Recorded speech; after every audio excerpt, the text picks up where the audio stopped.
ఈరోజు కుటుంబముల కొరకు మాట్లాడాలని నేను ఆశ కలిగి ఉన్నాను. ఈ ప్రపంచంలో ఉన్నటువంటి కుటుంబాలను రెండు భాగాలుగా చేసి చూడవచ్చు. ఎన్ని భాగాలుగానండి?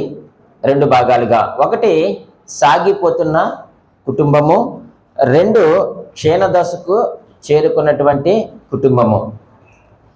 ఈ రెండు కుటుంబాల గురించి మనము మాట్లాడేటప్పుడు ఎందుకు కొన్ని కుటుంబాలు సాగిపోతూ ఉన్నాయి, ఎందుకు కొన్ని కుటుంబాలు క్షీణదశకు చేరుతూ ఉన్నాయి అని మనము ఆలోచన చేసినట్లయితే, ఏ కుటుంబంలో అయితే కలిసి ప్రార్థన చేస్తారో లేక కుటుంబ ప్రార్థన ఉంటుందో ఆ కుటుంబము కలిసి జీవిస్తుంది. ఇది సాగిపోతున్నటువంటి ఫ్యామిలీ లేక కుటుంబం. దీన్ని ఫంక్షనల్ ఫ్యామిలీ అని కూడా అంటారు.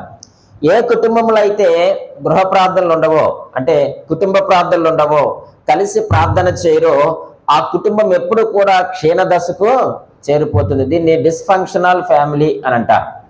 అయితే ఈరోజు మనము ఒక కుటుంబం కొరకు మనము ఆలోచన చేయబోతూ ఉన్నాం. ఎవరు ఆ కుటుంబం అంటే ఇస్సాకు కుటుంబ నేపథ్యాన్ని ఈరోజు మనము ఆలోచన చేయబోతూ ఉన్నాం. ఈరోజు మన కుటుంబములన్నీ కూడా మరి ఇస్సాకు కుటుంబంలో ఉన్నాయో లేవో మనము దేవుని యొక్క వాక్యపు వెలుగులో సరి చూసుకొని ఉంటే దేవునికి కృతజ్ఞతాస్తుతులు చెల్లించి ఈ స్థలంలో నుంచి మనం వెళ్ళవలసిన వారిగా ఉన్నాం. ఒకవేళ లేకపోతే సరిదిద్దుకొని దేవుని పాదాల మీద పడి మన కుటుంబ క్షేమము కొరకు మనము ప్రార్థన చేయవలసిన వారిగా ఉన్నామని నేను మీకు ప్రేమతో తెలియజేస్తూ ఉన్నాను. ప్రియమైన దేవుని సంగమా, ఇస్సాకు కుటుంబ నేపథ్యాన్ని మనము ధ్యానం చేద్దాం. ఇస్సాకును గురించి ఇక్కడ తెలియని వారు ఎవరు కూడా లేరు. మనందరికీ కూడా ఎవరి గురించి తెలుసు చెప్పండి? ఇస్సాకును గురించి మనకు తెలుసు. ఆయనలో ఉన్న కొన్ని క్వాలిటీస్, కొన్ని లక్షణాలు మనము మొదట ఆలోచన చేసి తన కుటుంబం ఏ విధముగా ఉందో మనము నేర్చుకోబోతూ ఉన్నాం. ఇస్సాకు గురించి మనం ఆలోచన చేస్తూ ఉన్నప్పుడు మొట్టమొదటిగా ఇస్సాకును గురించి మనం ఏం ఆలోచన చేయగలుగుతామంటే ఆయన నవ్వు తెచ్చిన శిశువు. ఆయన ఎవరు చెప్పండి? నవ్వు తెచ్చిన శిశువు. మీరు ఆదికాండము 21వ అధ్యాయము 6-7 వచనాలను మీరు నోట్ చేసుకొని ఇంటి దగ్గర మీరు ధ్యానం చేయండి. ఇస్సాకు ఉన్నటువంటి మొదటి ఆ యొక్క క్వాలిటీ ఏమిటంటే నవ్వు తెచ్చిన శిశువుగా మనము 21వ అధ్యాయము 6-7 వచనముల ప్రకారముగా ఆదికాండంలో మనం చూస్తాం. రెండవదిగా ఇస్సాకులో ఉన్నటువంటి మరొక లక్షణం ఏమిటంటే ఆయన విధేయత చూపిన యవ్వనుడు. ఆయన విధేయతను కనపరిచేటప్పటికి ఆయన బాలుడు కాదు, ఆయన యవ్వనుడు. శిశువుగా ఉన్నప్పుడు నవ్వును తెచ్చాడు, యవ్వనుడిగా ఉన్నప్పుడు ఆయన విధేయతను కనపరిచాడు. 22వ అధ్యాయము 9వ వచనములో ఆ మాటను మనము చూడగలుగుతాం. మూడవదిగా మనం ఆలోచన చేస్తే 24వ అధ్యాయము 4వ వచన ప్రకారముగా పెళ్లి విషయంలో తండ్రి మీద ఆధారపడ్డటువంటి యవనస్తుడు. పెళ్లి విషయంలో ఎవరి మీద ఆధారపడ్డాడండి? తండ్రి మీద ఆధారపడ్డటువంటి యవనస్తుడు. కానీ ఈరోజు చాలా మంది పెళ్లి విషయంలో కుటుంబం మీద కానీ తల్లిదండ్రుల మీద కానీ దేవుని మీద కానీ వీళ్ళు ఆధారపడతా లేదు, బ్రతికిస్తున్నారు యవన బిడ్డలు. కాబట్టి ఈ ఇస్సాకుని గురించి మనం ఆలోచన చేస్తా ఉన్నప్పుడు తన యొక్క వివాహ విషయమై తండ్రి మీద మాత్రమే ఆయన ఏం చేశాడు చెప్పండి? ఆధారపడినట్లుగా మనము పరిశుద్ధ గ్రంథములో మనము చూడగలుగుతున్నాం. అలాగే ప్రియమైన దేవుని సంగమా, ఇస్సాకుని గురించి నేను ఒక మాట చెప్పాలనుకుంటే ఇలాగ నేను చెప్తాను. ఆయన కళ్ళు మూసి పెళ్లి చేసుకున్నాడు, కళ్ళు తెరిచి సంసార జీవితాన్ని చేశాడు. అవునంటారా కాదంటారా? ఆయన కళ్ళు మూసి పెళ్లి చేసుకున్నాడు, కళ్ళు తెరిచి తన యొక్క సంసార జీవితాన్ని ఆయన చేసుకున్నట్లుగా పరిశుద్ధ గ్రంథం మనకు తెలియజేస్తూ ఉంది. నిజమే ప్రియమైన దేవుని సంగమా, ఎందుకంటే దేవుని చిత్త ప్రకారముగా నాకు పెళ్ళయింది అని బాగా చెప్పగలిగిన వారు ఎవరైనా పరిశుద్ధ గ్రంథంలో ఉన్నారంటే ఆయన ఎవరు చెప్పండి? ఇస్సాకే. ఎంత అద్భుతం జరిగింది కదండి ఆయన పెళ్లి విషయంలో, మనందరికీ తెలుసు. నేను ఆ యొక్క సత్యంలోకి వెళ్ళడం లేదు కానీ ఇస్సాకు ఏమంటాడంటే దేవుని చిత్త ప్రకారముగా పెళ్లి జరిగింది అని ఆయన చాలా బాగా చెప్పగలరు. ఈరోజు యవన బిడ్డలు చాలా మంది నా వివాహము దేవుని చిత్త ప్రకారమే జరిగింది, లేక నా తల్లిదండ్రులు చూసినట్లుగానే జరిగింది అని చెప్పగలిగిన వారు ఎవరైనా ఉన్నారనంటే ఈ లోకంలో మనం చూస్తే, సమాజంలో మనం చూస్తే అతి తక్కువ మంది. అయితే ప్రియమైన దేవుని సంగమా, ఎప్పుడు కూడా బైబిల్ క్రమం ఏంటంటే వివాహ విషయంలో మొట్టమొదటిగా ఇష్టం ఉండాలి, రెండవదిగా పెళ్లి చేసుకోవాలి, మూడవదిగా ప్రేమించాలి. ఫస్ట్ ఏం పడాలి? ఇష్టపడాలి. రెండవదిగా ఏం చేయాలి? పెళ్లి చేసుకోవాలి. మూడవదిగా ఏం చేయాలి? ప్రేమించాలి. కానీ ఇది బైబిల్ ప్రకారం ఇలా జరగాలి. కానీ సాతాను దీన్ని రివర్స్ చేశాడు. అపవాది ఏం చేశాడు చెప్పండి? దీన్ని రివర్స్ కొట్టారు. అపవాది స్టైల్లో చెప్పండి. ఇప్పుడు ఫస్ట్ ఏంటి? అది మనకు తెలుసు. ఫస్ట్ ఏం చేయాలా? ప్రేమించాలా, పెళ్లి చేయాలా, చేసుకోవాలా, మూడవదిగా ఇష్టపడాలా. అసలు పెళ్ళైన తర్వాత ఇష్టపడ్డామన్నా చేతులు ఎత్తండి ఇక్కడ ఎవరైనాను. దేవుని చిత్తం ఏంటంటే నువ్వు ఇష్టపడి పెళ్లి చేసుకొని అప్పుడు ప్రేమించు, ఇది వాక్యం. కానీ సాతాను గారు దీన్ని ఏం చేశాడు? రివర్స్ చేశాడు. ప్రేమించు, పెళ్లి చేసుకో, అప్పుడు ఇష్టపడి. ఇంకా పెళ్లి తర్వాత ఇష్టాలు అన్నీ కూడా నేను ఆ మాట అనలేదు, నేను మీరు అంటున్నారు. కానీ ప్రియమైన దేవుని సంగమా, ఇస్సాకు విషయంలో అయితే పెళ్లి విషయంలో ఆయన ఎవరి మీద ఆధారపడ్డారు చెప్పండి? దేవుని మీద ఆధారపడ్డారు. నాలుగో విషయం ఏంటంటే ఆయనలో ఒక మంచి లక్షణం, భార్య కొరకు దేవుణ్ణి వేడుకునే భర్తగా మారిపోయారు. మీరు 25వ అధ్యాయము 21వ వచన ప్రకారంగా ఆలోచన చేస్తే భార్య కొరకు ఏ విషయంలో భార్య కొరకు ఆ దేవుని దగ్గర వేడుకున్నాడు? గర్భఫలం కొరకు. ఇది భర్తలకు ఒక మంచి సవాల్. ఎప్పుడైనా మీ భార్యల కొరకు మీరు ఎంతగా దేవుని దగ్గర వేడుకున్నారా? ప్రార్థన చేశారా? ఏదైనా కావచ్చు, ఒక గర్భఫలం అనే కాదు, కానీ ఆమె క్షేమం కొరకు కానీ, ఆధ్యాత్మిక జీవితం కొరకు కానీ, భక్తి జీవితం కొరకు కానీ, ఇలా కొన్ని విషయాలు ఉంటాయి కదా. ఆ విషయాల్లో మీరు ఎప్పుడైనా ఒక భర్తగా మీరు భార్య కొరకు దేవుని దగ్గర వేడుకున్న వారుగా మీరు ఉన్నారో లేదో ఒకసారి మీరు పరిశీలన చేసుకోండి. మరొక లక్షణాన్ని నేను మీ ముందు ఉంచుతాను. 5వ క్వాలిటీ ఏమిటంటే ఆయన సమాధాన పడే పౌరుడు. ఎవరండి ఆయన? సమాధాన పడేటువంటి పౌరుడు. గొడవలు ఇష్టం ఉండదు ఆయనకి.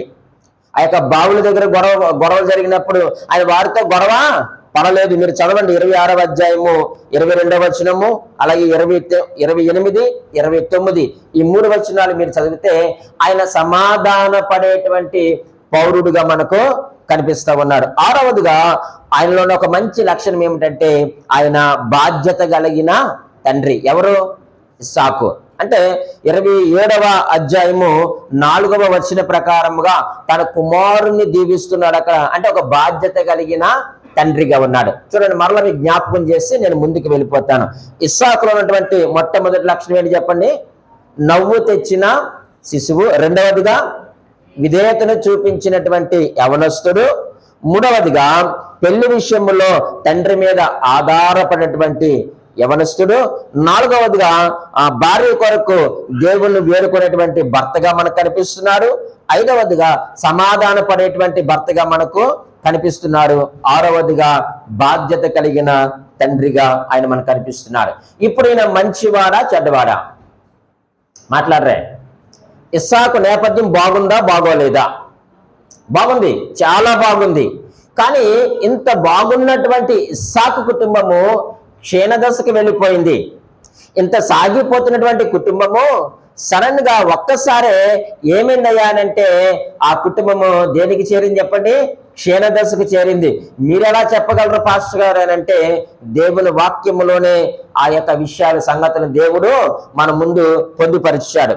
రండి, ఇలాంటి కుటుంబము క్షీణదశకు ఎలా వచ్చింది అని ఆలోచించి మనము ఈ మాటలు ముగించుకుందాం. ఒకవేళ నీవు సాగిపోతున్నటువంటి కుటుంబముగా ఉన్నావో, క్షీణదశకు చేరుతున్నటువంటి కుటుంబముగా ఉన్నావో, ఒక్కసారి నువ్వు ఆలోచన చేసుకొని ప్రభు దగ్గర మనం బాగుంటే దేవునికి కృతజ్ఞతాస్తుతులు చెల్లించి ఈ స్థలంలో నుంచి మనం వెళ్దాం.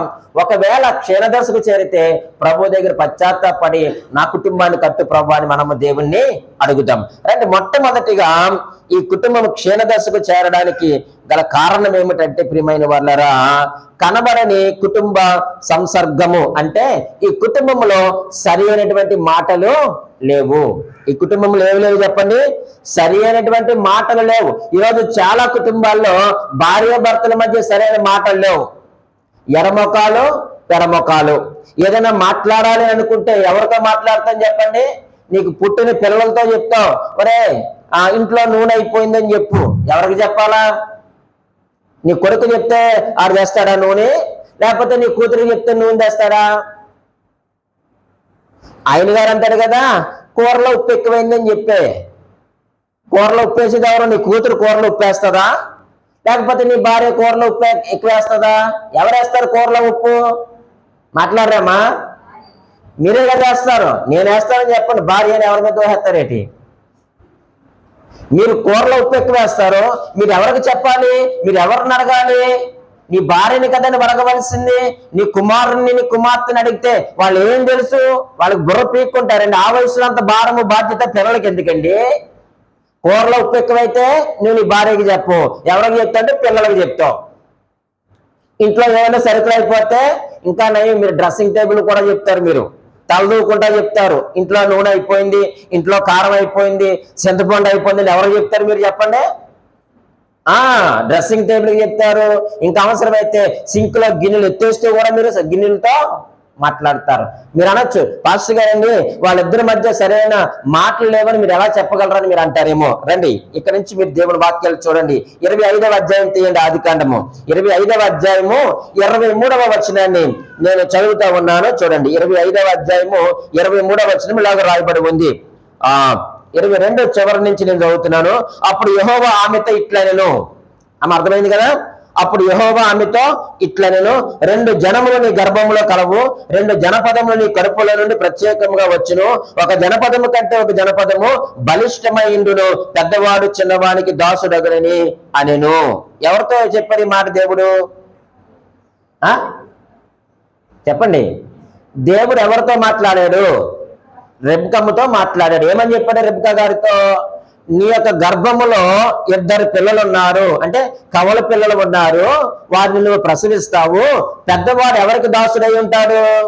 చిన్నవాడికి దాసుడై ఉంటాడని దేవుడు చాలా చక్కగా స్పష్టంగా చెప్పాడు. ఈ మాట రెబ్కాకి చెప్పాడు. మరి రెబ్కమ్మ ఎవరికి చెప్పాలి? వెళ్ళి ఎవరికి చెప్పాలి?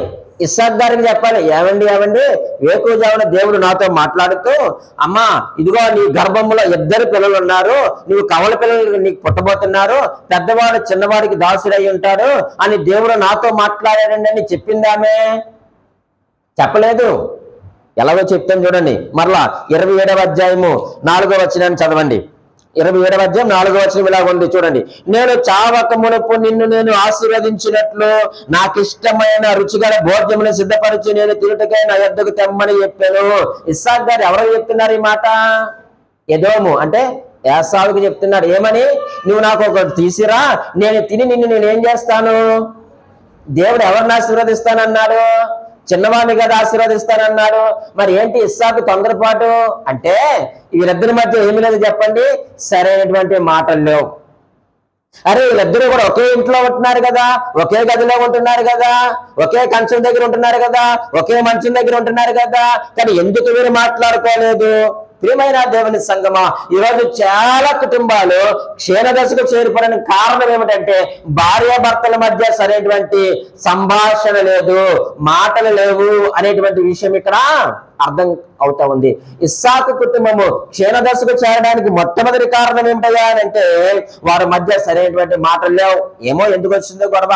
మరి దేవుడేమో రెబ్కమ్మతో ఏమన్నాడంటే, నేను పెద్దవాడిని నేను ఆశీర్వదిస్తా, పెద్దవాడు చిన్నవాడికి దాసుడై ఉంటారని దేవుడు చెప్తే ఈ విషయం ఎవరికి చెప్పలేదు చెప్పండి? తన భర్తకి చెప్పలేదు ఇస్సాకి. కాబట్టి తొందరపడి ఆయన ఏం చేస్తాడంటే యాసావుని దీవిస్తానంటున్నాడు. ఈరోజు భార్యాభర్తల మధ్య సరైనటువంటి మాటలు లేకపోతే కుటుంబం క్షీణదశకు వెళ్ళిపోతుంది. అందుకే అపోస్తలుడైన పౌలు గారు కొలస్సీలకు రాసిన పత్రిక 4వ అధ్యాయము 6వ వచనంలో ఆయన ఏమంటాడో తెలుసా? ప్రతి మనుషునికి ఎలాగో ప్రత్యుత్తరం ఇవ్వలేనో అది మీరు తెలుసుకున్నట్టుకే మీ సంభాషణ ఉప్పు వేసినట్లు ఎల్లప్పుడూ రుచిగలదిగాను కృపా సహితముగాను ఉండనివ్వండి అంటున్నాడు. మీ సంభాషణ ఉప్పు వేసినట్లుగా ఉండాలి, కృపా సహితంగా ఉండాలి. మీరు మాట్లాడుకోండి భార్యాభర్తలు. డ్యూటీ నుంచి వచ్చిన వెంటనే భర్త భార్యతో మాట్లాడాలి, భర్త రాగానే భార్య కూడా ఏమండి మీకు మంచినీళ్ళు ఏమన్నా, వేడి నీళ్ళు పెట్టనా, కాఫీ తాగుతారా, టీ తాగుతారా అని మీరు అడగాలి. అంతేగాని వచ్చిన టీ టేబుల్ మీద ఉంది, టీ స్టవ్ మీద ఉంది అంటే ఏం చేస్తాడు ఆయన? నువ్వు పెట్టుకోలేరా ఏటది? ఇంకో విషయం ఏంటంటే మేము టీ పెట్టిందని కూడా మీరు వేడి చేసుకోలేరా అని మీరు మాట్లాడుతూ ఉంటారు. మీరు కూడా భర్తలు కూడా ఇంటికి వచ్చిన వెంటనే, అమ్మ ఉదయం నుంచి కష్టపడ్డావు, నీకు కాళ్ళు నొప్ప, చేతులు నొప్ప, తల నొప్ప, నీకేం కావాలని చెప్పేసి అడగాలి. అవసరమైతే జెండు బాం రాయాలి, అవసరమైతే కొనుక్కొని రావాలి. ఇది భార్య భర్తల మధ్య ఉండే బంధం అండి. మీరు ఎవ్వరు కూడా సిగ్గుపడవలసిన అవసరం లేదు. అవసరమైతే ఆమె కాళ్ళు నొప్పి వస్తే మీరు కాళ్ళు నొక్కండి అన్నారు కదా, వాగ్దానం చేయాలి కదా డయాస్ మీద, వ్యాధి ఎందులో, బాధ ఎందులో, కష్టమందులు, సుఖమందులు నేను నిన్ను ఆదుకుంటానని. మీరు కూడా భార్యలు కూడా ఈ సంభాషణ లేకపోతే మనము కూడా క్షీణ దశకు చేరిపోయేటువంటి ప్రమాదం ఉంది.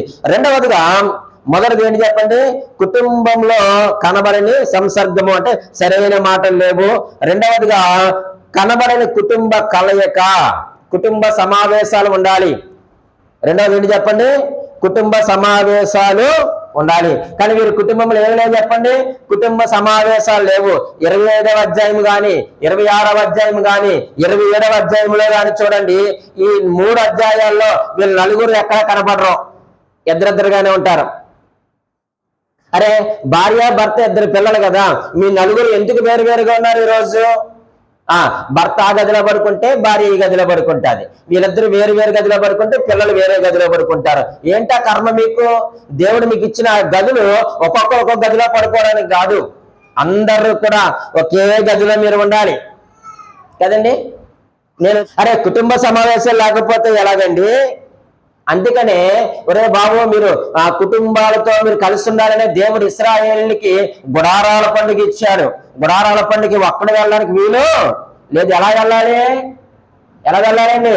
కుటుంబములతో కలిసి, సంవత్సరానికి ఒక మారు కుటుంబములతో కలిసి ఆ గుడారాల పండుగకి వెళ్ళి దేవుని ఆరాధిస్తారని దేవుడు వారికి ఏమిచ్చాడయ్యా అని అంటే, ఏమిచ్చాడు చెప్పండి?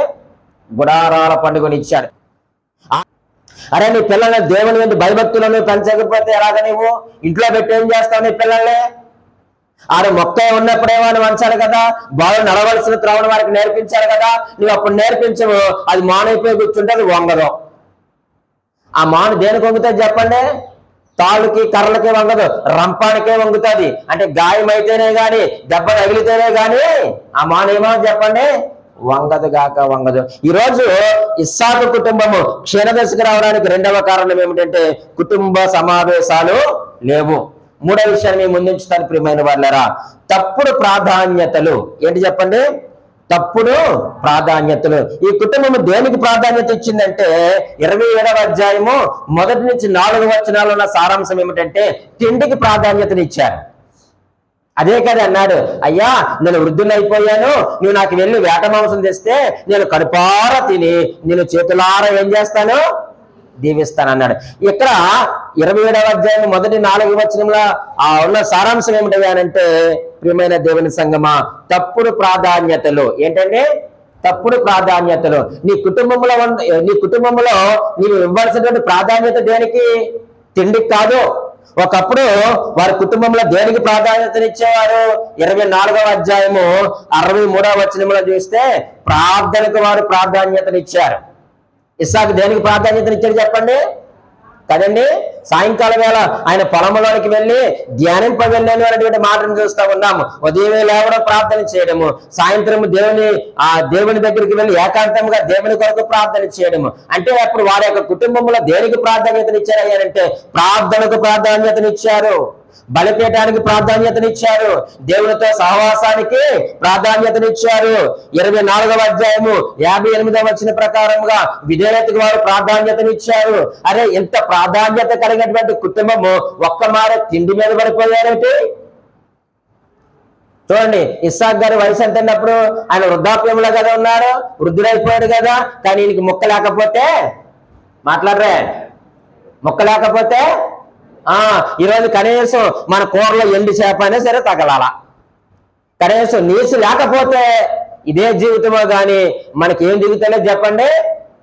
తోటకూర అంటే వాంతు, క్యారెట్ అంటే ఎక్కుళ్ళు, దొండకాయ బెండకాయ అంటే కడుపు నొప్పు. అరే, ఇంక నువ్వేం తింటావంటే ఏదో ఎండు చేప, పచ్చి చేప, మొత్తానికి సచ్చిన చేపనా సరే మన కూరదాకలో పడాలా. ఇక్కడ కూడా ప్రియమైన వాళ్ళరా, ఆ ధ్యానం పోయింది, ప్రార్థన పోయింది, విధేయత పోయింది, బలిపీఠాలు పోయాయి, దేవునితో సహవాసం పోయింది. ఒకప్పుడు ఇవన్నీ ఉన్నాయి ఇస్సాకు కుటుంబంలో. ఇప్పుడు అవన్నీ పోయి ప్రియమైన వాళ్ళరా వారు తిండికి ప్రాధాన్యతను ఇస్తున్నారు. ఈరోజు ఆదివారం నువ్వు దేవుణ్ణి ఆరాధించడానికి రావాలి. ఖచ్చితంగా నువ్వు దేవునికే ప్రథమ స్థానం ఇయ్యే.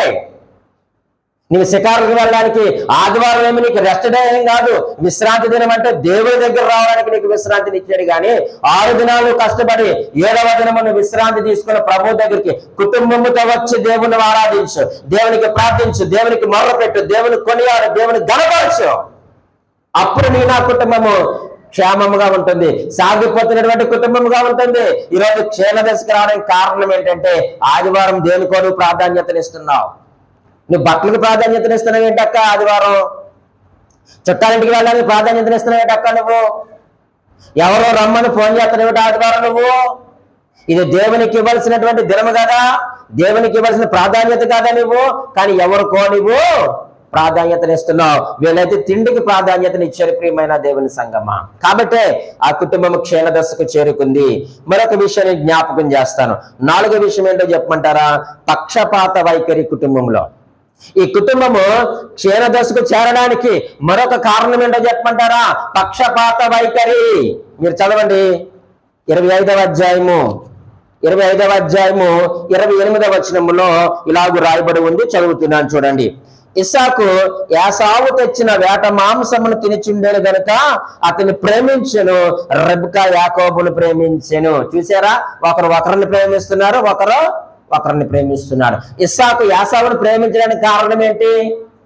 అది గురువుగారు మంచి వేటగాడు, ఆ యొక్క అంబుల పొద్దులో విల్లును పట్టుకొని వెళ్ళి మంచి జింకనో కుక్కనో నక్కనో కొట్టుకొని వస్తే ఈయన చక్కగా తింటున్నాడు. కాబట్టి ఇస్సాకు ఎవరిని ప్రేమిస్తున్నాడు చెప్పండి? యాసావుని ప్రేమిస్తున్నాడు. మరి అక్క రెబ్కాకి ఎవరిని ప్రేమిస్తుంది? యాకోబుని ప్రేమిస్తుంది.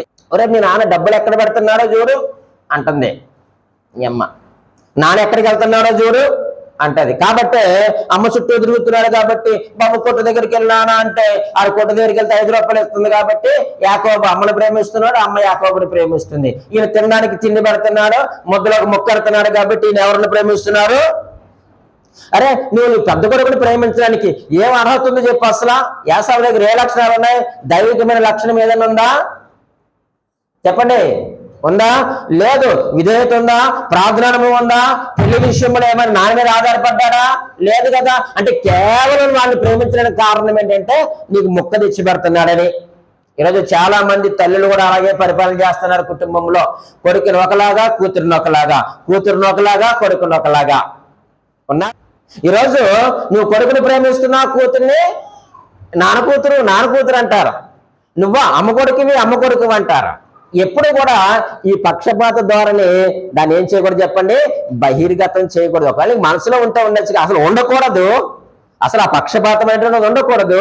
ఒకవేళ ఏంటంటే ముద్దో గారామో అమ్మ పోలికో వాళ్ళ అమ్మ పోలికో వాళ్ళ నాన్న పోలికో ఏదో ఉంటాయి కదా పోలికలు, ఏయో వాటి వల్ల మీరు ప్రేమించవచ్చు. కానీ ఎప్పుడు కూడా యొక్క పక్షపాతి ధోరణిని కనపరచకూడదు. ఇక్కడ మనం ఆలోచన చేస్తే ప్రియమైన వాళ్ళారా, ఈ పక్షపాత ధోరణి వాళ్ళు బాగా కనిపిస్తూ ఉంది. తండ్రి ఏమో పెద్దవాడిని ప్రేమిస్తున్నాడు, తల్లి ఏమో చిన్నవాడిని ప్రేమిస్తుంది. ఎందుకనంటే వాడు బాగా సంపాదిస్తున్నాడు కాబట్టి ఆయన ప్రేమించింది. వీడు ఎలా సంపాదిస్తున్నాడు, ఎలా సహాయం చేస్తున్నాడు కాబట్టి ఆమె ఇతన్ని ప్రేమించింది. మరి ఇది పక్షపాత ధోరణి కాదంటారా? ఈరోజు మన కుటుంబాల్లో అటువంటి పక్షపాత ధోరణి ఉంటే జాగ్రత్త. నీ కుటుంబాన్ని నువ్వు చేతులారా నువ్వే పాడు చేసుకుంటున్నావు, నీ కంట్లో నువ్వే పరుచుకుంటున్నావు. ప్రియమైన అక్క, అన్న, తమ్ముడా, సహోదరుడా, నీ పిల్లల విషయంలో నువ్వెప్పుడు కూడా పక్షపాత ధోరణి ఉండకూడదు. 5వదిగా మనం ఆలోచన చేస్తే ఎందుకు ఇది క్షీణదశకు వెళ్ళిందయ్యా అని అంటే ప్రియమైన వాళ్ళారా, తప్పుడు నాయకత్వము. ఏంటి చెప్పండి? తప్పుడు నాయకత్వం. ఒక లీడర్గా, ఒక నాయకుడిగా నీవు నీ పిల్లలను సరైన మార్గంలో పెంచవలసి ఉంది. 27వ అధ్యాయము 13వ వచనాన్ని చదువుదాం చూడండి. 27వ అధ్యాయం 13వ వచనం చదవండి. అయినను అతని తల్లి, చూడండి, నా కుమారుడా ఆ శాపము నా మీదకి వచ్చునుగాక, నీవు నా మాట మాత్రము విని. అమ్మకోయ్ ఎంత స్వార్థమా చూసావా? నీకు ఎంత స్వార్థమా చూడండి. నా మాట చెప్పరే. ఈరోజు చాలా మంది తల్లులు ఏమంటారంటే, నువ్వు నా మాట మాత్రమే విను, మీ నాన్నగారి మాటను వినొద్దు. ఉన్నారా? ఒరే నేను చెప్తున్నాను కదా నువ్వు వెళ్ళు, నీకెందుకు, మీ నాన్న ఏదన్నా అంటే నేను చూసుకుంటా, నాకు తెలిసిన మా సంగతి. ఇప్పుడు నువ్వు ఎప్పుడైతే ఆ ధైర్యం ఇచ్చావో వాడి తండ్రి మీద ప్రేమ ఉంటుందా లేదా తిరుగుబాటు వస్తుందా? తిరుగుబాటే. మా నాన్న ఏదైనా అంటే మా అమ్మతో చెప్పొచ్చు, మా అమ్మ మా నాన్న వేసి బారేస్తుంది అనుకుంటాడు. ఇప్పుడు అదే జరుగుతుంది ప్రియమైన వాళ్ళరా. అదే అంటుంది ఆమె, అంటుంది చూడండి, అయినను అతని తల్లి అంటుంది, నా కుమారుడా ఆ శాపం మీద నా మీదకి వస్తుంది లేదు గాక నీవు నా మాట మాత్రమే విని పోయి వాటిని నా యొద్దకు తీసుకుని రమ్మని చెప్పగా. తండ్రి చెప్పాడు కదా, యాసవతో చెప్తా ఉంటే తలుపు చోటుని వింటాది. ఎందుకంటే వాళ్ళిద్దరు ఏం మాట్లాడుకుంటున్నారని ఎక్కడి నుంచి వింటారు? మనం అంతే సహజంగా. తండ్రి కొడుకు లోపల మాట్లాడుకున్నారనుకోండి, ఒక చెవి అలా బారేస్తారు. లేకపోతే తల్లి కూతురు మాట్లాడుకుంటే ఇవిడేం చేస్తుంది, ఒక చెవి బారేస్తుంది. ఎలాగా బారేసింది రేపు కాక ఇక్కడ పారేసి వెంటనే గబగబా చెరే బాబరే మీ నాన్నగారు ఇలా అన్నారు ఆశీర్వాదాలు అన్నీ కూడా. ఈవిడికి తెల్దా అసలు విషయం? అసలు దేవుడు చెప్పిందే ఈవిడికి కదా. కానీ ఎందుకు అంటే సరైన నాయకత్వం లేదు, లీడర్షిప్ క్వాలిటీ లేదు అసలేమో. నువ్వు వెళ్ళు ఆ షాప్, ఆవిడ అన్న అతను కూడా చాలా మంచివాడే పాపం. యాకబడిన అమ్మ షాప్ వస్తుందేమంటే ఊరా వచ్చి రాని ఆ షాప్ అనేది నేను భరిస్తాను, కానీ నువ్వు అర్జెంటుగా వెళ్ళిపోయి నువ్వు తెచ్చి నేను వండి పెడతాను, నా మాట మాత్రమే వినేది చాలా ప్రమాదం. మరొక మాట మీకు జ్ఞాపకం చేయనా, అందులోనే 27వ అధ్యాయము 43వ వచనాన్ని కూడా చదువుతున్నాను చూడండి. కాబట్టి నా కుమారుడా నీవు నా మాట విని లేచి మీ మేనమామ ఇంటికి పారిపో. అది తప్పు చేశాడు, ఏం చేయాలా తల్లిగా నువ్వు? దండించాలా వద్దా? అసలు తప్పు చేయించింది ఎవరు అంటే నువ్వంటే మీరు కాదు ఉండే, మళ్ళీ పాస్ గారు ఏళ్ళు మాకు చూపించారు అనుకుంటారేమో. తప్పు చేయించింది ఎవరు? నీవు. ఎప్పుడైనా సరే కానీ తప్పు చేస్తే అవసరమైతే తప్పు నువ్వేం చేయాలంటే ఒప్పుకోవాలా, అవసరమైతే తప్పు ఒప్పుకోవాలి. కానీ ఈ అక్క అలా కాదు, నువ్వు నా మాట మాత్రమే విను అని ఈవిడ, నా మాట వినని ఆయన. ఈయన తప్పు చేస్తే ఈసారి అంటుంది ఏకంగా నువ్వు పారిపో నాయనా, ఇదిగో నా సహోదరుడు ఉన్నాడు, మీ మేనమామ ఇంటికి నువ్వు పారిపో అంటే నువ్వు తప్పుని కప్పిపుచ్చుతున్నావు. ఆ తప్పులో నీ కుమారుని నీకు నువ్వే తోసేస్తా ఉన్నావు. తప్పుడు నాయకత్వము. ఈరోజు చాలా మంది తల్లులు తండ్రులు పిల్లలు చేసినటువంటి తప్పులు, ప్రేమ ఉండొచ్చుగాక ఉండదనే అంటలేదు, ఉండాలి కూడా. ప్రేమ ఉన్నప్పుడు నువ్వు శిక్షించాలి, ప్రేమ ఉన్నప్పుడు నువ్వు దండించాలి, ప్రేమ ఉన్నప్పుడు నువ్వు హెచ్చరించాలి. అసలు తప్పును చేయడానికి నువ్వు ప్రోత్సహించకూడదు. నీకెందుకురా నేను ఉన్నాను కదా అంటావు, అది చాలా తప్పు. చాలా మంది అంటారు నీకెందుకమ్మా నేను ఉన్నాను కదా వెళ్ళి మీ అమ్మని అడుగు అంటాడు కూతురిని. తండ్రికి ప్రేమ ఎక్కువైపోద్ది కూతురి మీద. ఇంకా ఆ పిల్ల ఏం చెప్తే చెప్పండి, రెచ్చిపోయి అమ్మ దగ్గరికి వెళ్ళిపోద్ది.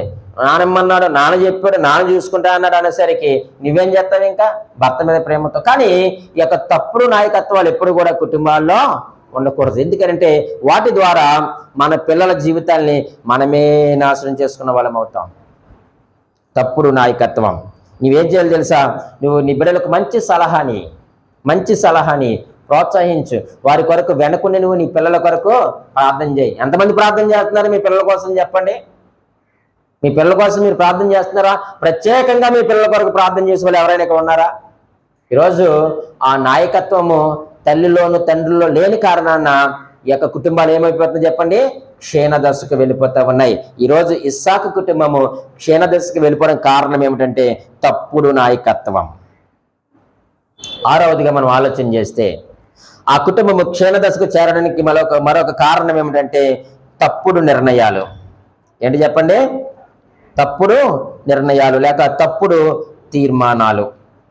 ఏంటి మీరు చూడండి 25వ అధ్యాయము 32వ వచనం. ఏసావు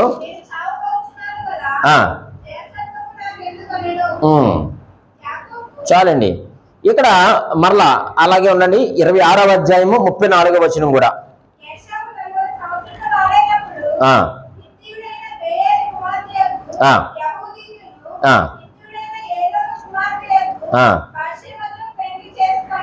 27:46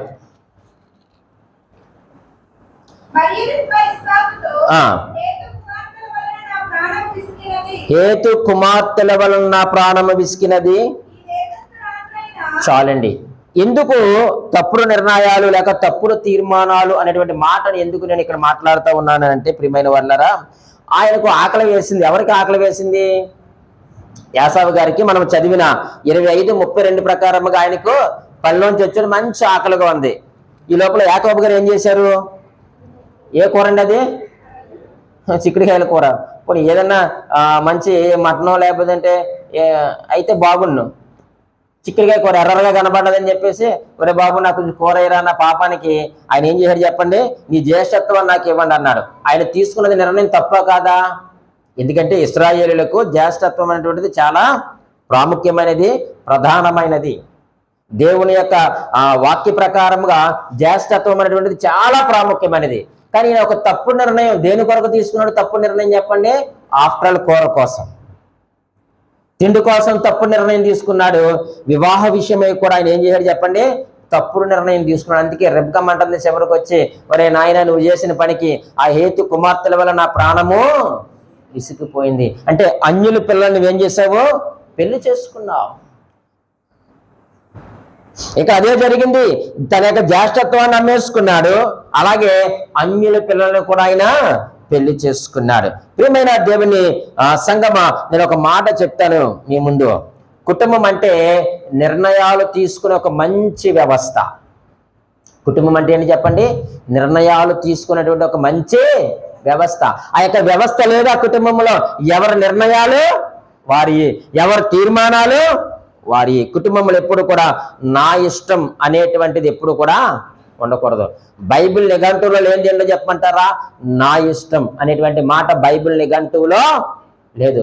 ఇది మన ఇష్టము, మనము అనేటువంటి మాట ఉంది, కానీ నా అనేటువంటి మాట బైబిల్లో అసలు ఎక్కడ కూడా లేదు. వీళ్ళు తప్పుడు నిర్ణయాలు తీసుకున్నారు. కాబట్టి ఆ యొక్క కుటుంబం ఏమైపోయింది చెప్పండి?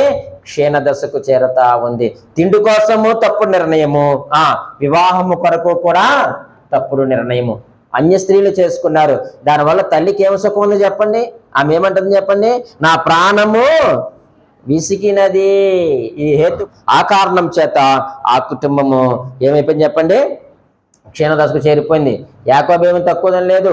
ఆయన కూడా దేవుడి పేరునే వాడేసుకున్నటువంటి ఘరానా మోసగాడు. చూడండి, మీరు చూస్తారా? అదే 27వ అధ్యాయము 20వ వచనంలో మనం చూస్తే, నా కుమారుడా ఎంత శీఘ్రముగా అది నీకు ఎట్లు దొరికినని అడగగా, అతడు అనగా యాకోబా, అబ్బా నీ దేవుడైన యెహోవా. ఏం వాడకమండి వీళ్ళే కదండి? ఏం వాడకం చూడండి. దేవుణ్ణి కూడా వాడేసుకుంటున్నారు. ఇంత శీఘ్రముగా నీకు జంతువు ఎలా దొరికింది నాయన అంటే, ఈయన ఒక అడుగు ముందుకేసి, ఈ మామూలు వాడకం కాదండి ఇది, యెహోవా నా ఎదుటికి దాన్ని రప్పించిన చేతనే అని చెప్పాను. దేవుడు రప్పించాడా? యాకోబు ముందుకి ఏం రప్పించాడు చెప్పండి? దేవుని పేరుని వాడేసుకున్నటువంటి ఘరానా మోసగాడు యాకోబు. తప్పుడు నిర్ణయాలేమో యాసావు. తిండి విషయంలో, వివాహ విషయంలో ఈయన ఏకంగా దేవుణ్ణి మోసం చేసేసాడండి. మోసగాళ్ళకే మోసగాడు. చూసారా ప్రియమైన దేవుని సంగమా? కుటుంబము క్షీణ దశకు చేరడానికి కారణాలు ఏంటంటే చివరికి దేవుణ్ణే మోసం చేసేసారు. ఈరోజు మనం చాలా మోసం చేస్తున్నాం. దేవునికి ఇవ్వాల్సిన సమయాన్ని ఇస్తున్నామా? దేవునితో గడపవలసిన సమయాన్ని గడుపుతా లేదు. ఆదివారం రావట్లేదు. చివరికి మనం ఇవ్వాల్సినటువంటి దశంభాగాలను కూడా మనం ఆఫర్ చేస్తున్నాం. సగం మింగేస్తున్నాం. దేవునికి ఇవ్వాల్సింది దేవునికి మనము ఇవ్వాలి. చివరిగా మనం ఆలోచన చేస్తే, 7వదిగా మనం ఆలోచన చేస్తే, బలహీనతలు వాడేసుకుంటున్నారు. ఒకరు బలహీనతలు ఒకరు వాడేసుకుని, ఈరోజు కుటుంబాల్లో కూడా అంతే. భర్త బలహీనత భార్య వాడేస్తుంది, భార్య బలహీనత భర్త. సరిగ్గా భర్తకి మంచి టెక్నిక్ తెలుసు. అమ్మగారింటికి వెళ్తానన్న టైంలో ఆ బలహీనతను వాడేస్తాడు. భర్త ఏదన్నా కొంటానంటే ఆ యొక్క బలహీనతను ఎవరు వాడేస్తారు? భార్య వాడేస్తుంది. నా మాటలేం కదండి. 25వ అధ్యాయము 31వ వచనం, అదే మనం చదివాం కదా. అందుకు యాకోబు అంటున్నాడు, నీ జ్యేష్ఠత్వము నేను నాకిమ్మని అడుగగా. బలహీనతను వాడేస్తున్నాడు. ఆయనకి బలహీనత ఏంటి? ఆకలేస్తుంది. ఆయన ఏం చేయాలా? భోజనం చేయాలా కదండి. కాబట్టి ఆయన ఏమన్నాడు చెప్పండి? నాకు ఆ యొక్క కలగూర వంటకం పెట్టంటే ఈయన తెలివిగా ఏం చేయాలంటే అతని యొక్క బలహీనతను వాడేశాడు. నీ జ్యేష్ఠత్వాన్ని నువ్వు నాకు ఇచ్చేస్తేనే నీకేమిస్తాను? కూర వేస్తాను. కూర తినకపోతే చచ్చిపోతావు ఏంటి? షుగర్ ఉందేమో ఏంటి? యాసవకి షుగర్ ఉందేమో. అందుకే కదా నాకు ఆకలి హెత్తుంది, కూరవి అన్నాడు. అదుని చూశాడు. అసలు యాకోబు ఎలాంటాడు? ఎవరిని మోసం చేశాడు? దేవుడి పేరునే వాడేసాడు అంటే గరానా మోసగాడు. అన్నయ్యని మోసం చేయడం ఒక లెక్క. ఆయన వెంటనే అన్నాడు, నీ జ్యేష్ఠత్వాన్ని నాకు ఇచ్చాను. అంటే ఒకరి బలహీనతను ఒకరు వాడేసుకుంటున్నారు. ఈరోజు కుటుంబాల్లో కూడా అదే ఉంది. ప్రియమైన దేవుని సంగమా, మన కుటుంబాలు క్షీణదశకు చేరడానికి కారణం ఏంటంటే వారి యొక్క బలహీనతను మనం వాడేసుకుంటున్నాం. ఏమో ఇంకా మనం చూస్తే 27వ అధ్యాయము 6, 7, 8 వచనాల ప్రకారం కూడా మనం అక్కడ చూస్తే అక్కడ బలహీనతలు ఎవరు వాడేశారు అండి? రెబెక్కమ్మ వాడేసింది. ఆయనకేమో ఏం తినాలని ఆశ ఉంది? వేట మాంసం తినాలని ఆశగా ఉంది. ఆ బలహీనతను ఎవరు వాడేశారు? ఇక్కడ రెబెక్కమ్మ వాడేసుకుంది. అక్కడ కూర బలహీనత ఎవరు వాడేసుకున్నారు? యాకోబు వాడేసుకున్నారు. అంటే వీళ్ళ కుటుంబంలో ఏం చేస్తున్నారంటే ఒకళ్ళ బలహీనతలు ఒకళ్ళు వాడేసుకుంటున్నారు. కాబట్టే కుటుంబం క్షీణదశకు వెళ్ళిపోయింది అన్న విషయాన్ని చాలా స్పష్టంగా దేవుడు మనతో మాట్లాడుతూ ఉన్నాడు.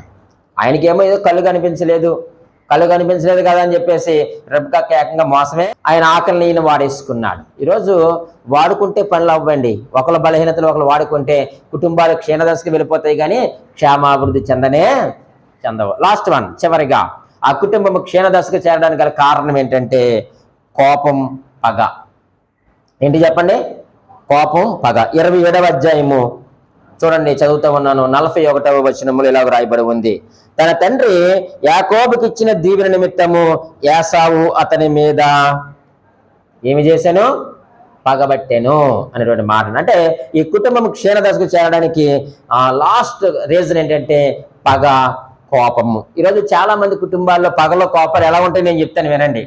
భార్య అమ్మగారికి పెడుతుంది, భర్త చెప్పరా, భర్త అలమ్మకి పెడితే భార్య ఇలమ్మకి పెడుతుంది. ఈయన అంటారు, ఇటు అన్ని మీ అమ్మగారికే పెడుతున్నావు అని ఈయన అడిగితే ఆవిడ, నువ్వు మీ అమ్మగారికి ఎట్టొచ్చేటి, మీ అక్కకి ఎట్టొచ్చేటి, నీ చెల్లికి ఎట్టొచ్చేటి, మీ తమ్ముడికి ఎట్టొచ్చేటి, నేను మా అమ్మకి ఎడితే తప్పొచ్చిందా? అక్కడ మొదలైతే కోపాలు, పెద్ద ఏం గొడవలు ఇంకేం జరగదు కుటుంబంలో. అక్కడే కోపాలు, పగలను. నువ్వు నీ తల్లికి పెట్టడంలో తప్పు లేదు, నువ్వు నీ తల్లికి పెట్టడంలో తప్పు లేదు. ఆ యొక్క వివాహం అనే బంధంతో దేవుడు 2 కుటుంబాలను కూడా జతపరిచాడు. మీ ఇద్దరినే కాదు. మీరు అనుకుంటున్నారు నువ్వు నాకే సొంతం, మీ అమ్మలతో సంబంధం లేదంటే కుదరదు. వాళ్ళమ్మ నాన్న కనకపోతే నీకు భార్య ఎలాగొచ్చింది? వాళ్ళమ్మ నాన్న కనకపోతే నీకు భర్త ఎలాగొచ్చాడు? అంటే మీ ఇద్దరు జతపరచుట ద్వారా దేవుడు కుటుంబాలను కూడా ఏం చేశాడు చెప్పండి? జతపరిచి ఆ కుటుంబ వ్యవస్థనైనా విస్తరింపచేసినట్లుగా మనం చూస్తూ ఉన్నాం. చిన్న వాటికి కోపాలు, చిన్న వాటికి పగలు. ఇంకా కోపం వస్తే ఈ సాయంత్రం పూట ఏదైనా కోపం వచ్చింది అనుకోండి, ఆ మంచం మీద పడుకుంటారు, కానీ ఇటే పక్క ఆయన పడుకుంటాడు, ఇటే పక్క ఈ మనిషి పడుకుంటుంది. మధ్యలో ఏముంటుంది చెప్పండి? ఖాళీ ఉంటుంది. ఆ ఖాళీలో సాతానుడు వచ్చి పడుకుంటాడు. తెలుసా మీకు ఆ విషయం? మీరు ఎంత గొడవాడుకున్నా, అందుకనే సూర్యుడు అస్తమించే లోపల మీ కోపతాపాలు ఎగిరిపోవాలి. రాత్రికి మీరు మంచం మీదకి వెళ్ళేసరికి ఏక శరీరులుగా ఉండాలి. మీరు కొరింథీయులకు రాసిన 1వ పత్రిక 7వ అధ్యాయం మీరు చదివి పడుకోండి. రాత్రుల్లో ప్రతిరోజు మీరు చదవండి. ఇవేమి సిగ్గుపడవలసిన విషయాలు కాదు. ఈరోజు కుటుంబాలు విచ్ఛిన్నమైపోవడం గల కారణం ఏంటంటే ఫుడ్, అలాగే బెడ్, ఈ కలిసి ఉండేటువంటి విషయాల్లో మనస్తాపాలు వచ్చిన కారణాన్ని కుటుంబాలు క్షీణదశకు చేరిపోతున్నాయి. కోపడిపోతారు, మీరు ఈ పక్క పడుకుంటారు, అమ్మ ఆ పక్క పడుకుంటుంది. మధ్యలో ఖాళీ ఉంటే 2 కొమ్ములు వేసుకున్నాడు వచ్చి మధ్యలో పడుకొని మీ ఇద్దరి మధ్యలో ఇంకా దూరాన్ని ఏం చేస్తారు చెప్పండి? ఆ ఒక మంచం కాస్త 2 మంచాలు అవుతాయి, 2 మంచాలు కాస్త 2 గదుల్లోకి వెళ్ళిపోతారు. ఇది ఎవరి ప్లాను? మీరు అడిగి చోట ఇవ్వకండి. మీరు ఎఫెసీయులకు రాసిన పత్రిక మీరు చదివితే మద్యంతో మత్తులో ఎందుకండి అని చెప్పేసి మధ్యలో కుటుంబం కొరకు మాట్లాడుతూ ఆ తర్వాత అంటాడు కదా ఆయన, ఏమంటారు చెప్పండి? అపవాదిని మీరు ఎదిరించండి అంటాడు. ఆ యొక్క తంత్రాలు మీరు ఎదిరించండి. పైన మద్యం తాగొద్దు, దానివల్ల మధ్యలో కుటుంబం పాడవుతుంది. కింద ఎవడున్నాడు? అపవాదం ఉన్నాడు. కాబట్టి మీరు ఆత్మ పూర్ణులై ఉండండి అని మాట్లాడుతూ ఉన్నాడు. కాబట్టి ప్రియమైన దేవుని సంగమా, కోపాలు తాపాలు ఒకవేళ వచ్చాయనుకోండి, రానివ్వండి. సూర్యుడు అస్తమించే లోపల పోవాలి. మీరు లోపలికి వెళ్ళి తలుపు గరెట్టి లోపల మీలో ఏముండకూడదు చెప్పండి? కోపతాపాలు ఉండకూడదు. మీరు చక్కగా కలిసి ఉండండి, కలిసి సంసారాన్ని మీరు చేసుకోండి. ఇస్సాకు కుటుంబము క్షీణదశకు చేరడానికి 8 కారణాలు. ఇప్పుడు చెప్పండి, ఈ 8 లక్షణాలు ఎన్ని లక్షణాలు మనలో ఉన్నాయి? ఎన్ని లక్షణాలు ఈరోజు మనలో ఉన్నాయి? ఆ లక్షణాలు ఉంటే మన కుటుంబము క్షీణదశకు చేరుతున్నటువంటి కుటుంబం అని అర్థమైపోతా ఉంది. నీవు లేవా? దేవునికి స్తోత్రం. దేవుని స్తుతించండి. ప్రభువా, నా కుటుంబము కొనసాగుతున్న కుటుంబము, సాగిపోతున్న కుటుంబం అని దేవునికి కృతజ్ఞతాస్తుతులు మనము చెల్లిందాం. దేవుడి మాటలు దీవించి ఆశీర్వదించును గాక. ఆమేన్.